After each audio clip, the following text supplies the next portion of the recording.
What's up, Zach? What's up, Rick? Hey, what's up, Rich? He's got the right name, man. Uh, so Richie yeah, Rich. just a couple questions Yeah, between marketing and acquisition. If you don't mind going over with me. sure. Last time I told you I was gonna do marketing, I was kind of scared for like a minute, but then yesterday was my first day of doing it. I was able to get a lead, and in the acquisitions video, you mentioned about like how like just in marketing is really just about getting a yes, I'm interested, and then moving over to acquisitions. So in the marketing aspect, you're asking those two questions, and then you're going through the MCTP part. hmm Right. Okay. Yep. And so yesterday, like my conversation with the lead was kind of like really short. It was like 3 to 5 minutes. Said he has no time frame. He said I asked him about the price. He said like anything for the right price, he'll do it. So my question is, so like the acquisitions now, when I do follow up with him again, like how do I attack it? Like what angle? I mean, it's the angle you're looking to buy properties for cash. Yeah. Like, I mean, what kind of angle are you talking about here? You got to keep it simple, dude. And you Okay. really you got to bridge that gap of rapport, because people want to do business with people like they kind of know and they feel a slight friendship with. And until you cross that bridge, like honestly, getting answers like if the price is right, I'll do anything.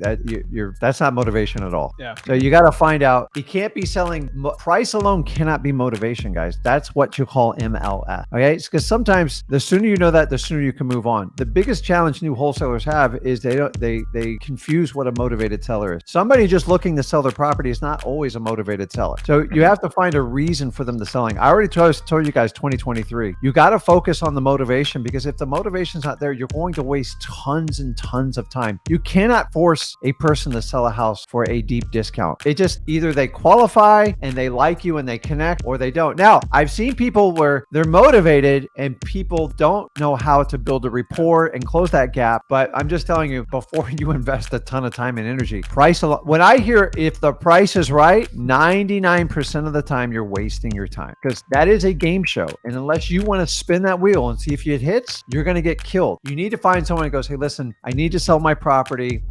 The new year's here. I'm tired of it. I just want to be done with it. If you can make me a fair offer, we probably work something out. That's the conversation I definitely want to expand on. But you have to qualify first. The reality is you're going to disqualify more people than you qualify. And if you understand that up front, the first year I spent my time chasing everybody. I thought I could close everyone. You can't. Like it does. You can sell them as hard as you can. You can be Grant Cardone in person. They're still not going to sell you the house at a deep discount. So explore the motivation and see if they're. But if it's price alone, they need a realtor on MLS, or they need a lot of time or a unique circumstance to get them to the point where they'll sell it to you at a discount. It's just the truth. The sooner you identify that, the easier this business is. Gotcha. Okay. So like, what if like you're kind of having a hard time building like rapport with them, and change it up. Change it up. So if you ever like date someone or pursue someone or like whatever you do, have you ever had a difficult time sometimes connecting? Yeah. So what do you do? What do you do if you're not getting where you want to go? Like what? Do you just leave? Do you tell them you're wasting my time?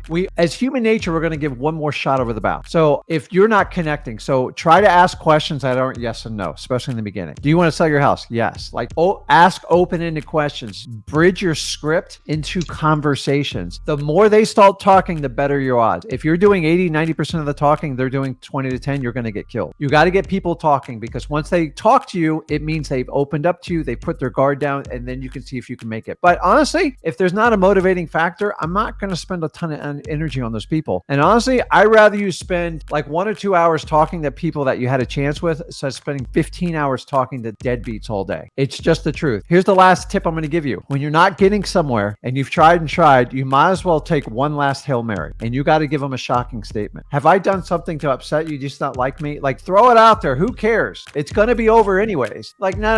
A lot of times they have other stuff going on in their lives, especially the new year. Everyone got to the holidays. Everyone's got debt. They go, no, you just kind of caught me at a bad time. And then you go, I get it, man. Like, I was just with my family. They drive me nuts. And just see if you can bridge that gap of connect. Like, just do something different than what you're doing to see if they'll connect with you. But on top of that too, you just got to make sure that before you say something like that, that's a Hail Mary. Make sure you go through all of it. Go through the Ford method. Talk about their family, occupation, recreation, dreams. And what you're probably doing is not asking it the right way. You can even use AI to do that too, right? But like, talk about this. Hey, I mean, where are you looking to move to? Oh, is your family there? Is your family local here? Like, what do you do for a living? What they like doing for fun? Like, just start asking personal questions and go from there. Not too like invasive, but like figure out why they're trying to, hey, why are you asking me these questions? Well, I mean, Mr. Seller, I'm asking you because I don't want to buy a property from somebody that doesn't have a plan on where they're going. I'm not here to buy a property and leave you on the street. And so if they're upset that you asked, some sellers get upset that I asked that, just go back to and push it back. I'm just wondering, I just don't want to buy a property from someone that's not looking to sell it, right? Tell you, you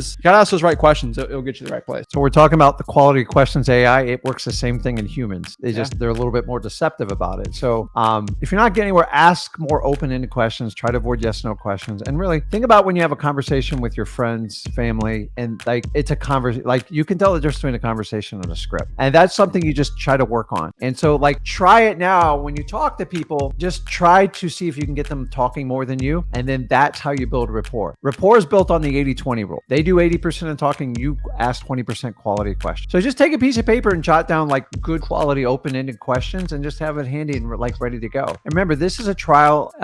It's trial by error. Some of it sticks, sometimes not. Sometimes people just hit them at the wrong time. It is what it is. But the price is right, dude. You gotta like heed the warning with it. Like if you give me $1 million, I'll sell you my house. Of course you would. I don't want to buy it for $1 million. So just you got to use your ears, like hyper focus on it and try to get them talking. The more they talk, it's like poker. The more they talk, the more they're showing you their cards, and the more you can use that intel to construct an offer to see if you can help them out with their issue. Win-win situation. Gotcha. Okay. And then the last one for me. So do we condition the seller for the yes or no on the first call or the second call? Before you give the offer. Usually it's going to be your second call unless it's Zillow for sale by owner. You got to qualify them first. Yeah. Okay. And I'm actually glad you mentioned the Zillow. So everybody's into it. It's okay. I would probably do other strategies before that because you're going to run out of FSBOs pretty quick. Yeah, sure. Everyone goes after them. So. All right, bet, man. That's it. Okay, right. good stuff. Work on it.